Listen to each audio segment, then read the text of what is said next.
લક્ષ્ય ન્યૂઝ, એક નજર, એક લક્ષ્ય.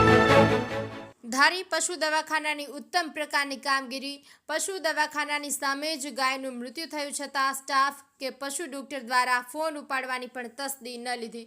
ધારી ખાતે પશુ દવાખાનાનું એરિયામાં પશુ દવાખાનું આવેલું છે, જ્યાં તાલુકાભરના પશુધનની સારવાર થાય છે.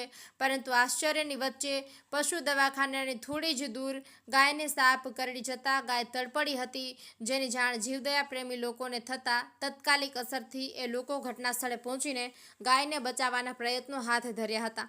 તેમના દ્વારા તત્કાલિક અસરથી પશુ ડોક્ટર તેમજ સ્ટાફને વારંવાર ફોન કરવા છતાં સાહેબ કે સ્ટાફ દ્વારા ફોન ઉપાડવાની પણ તસ્દી ન લેવામાં આવી. જો પશુ ડોક્ટર કે સ્ટાફ દ્વારા જીવદયા પ્રેમીનો ફોન ઉપાડ્યો હોત તો આ પીડાતી કણસતી ગાયને બચાવી શકાય હોત. તો શું ડોક્ટર તેમજ સ્ટાફને પગાર લેવામાં જ રસ છે કે એમના સામાન્ય પ્રયત્નથી પણ એક જીવને બચાવી શક્યા હોય, તો એ ચર્ચાનો વિષય બન્યો છે. ટીનુભાઈ લલિયા, અમરેલી.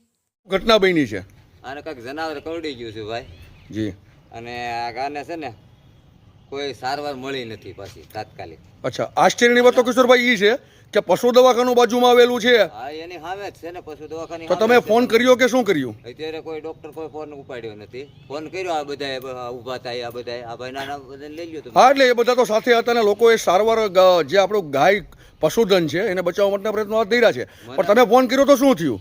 મને ફોન કર્યો આગળ અને હું તો તરત 30 મિનિટ આવી ગયો, પણ મારી પાસે કંઈક વાગ્યું હોય એની સારવાર થઈ ગઈ. બરોબર, વાગ્યું હોય, કોઈ આડું હોય, પગ ભાંગ તૂટ થઈ હોય એની સારવાર થઈ ગઈ, પણ આને આપણે કોઈ કે થાય નહીં. આ બાબતને લઈ તમે શું કર્યું?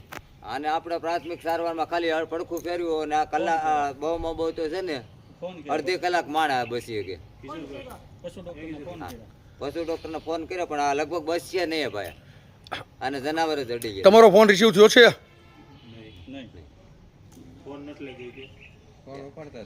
કોઈનો ફોન નથી ઉપાડ્યા ભાઈ.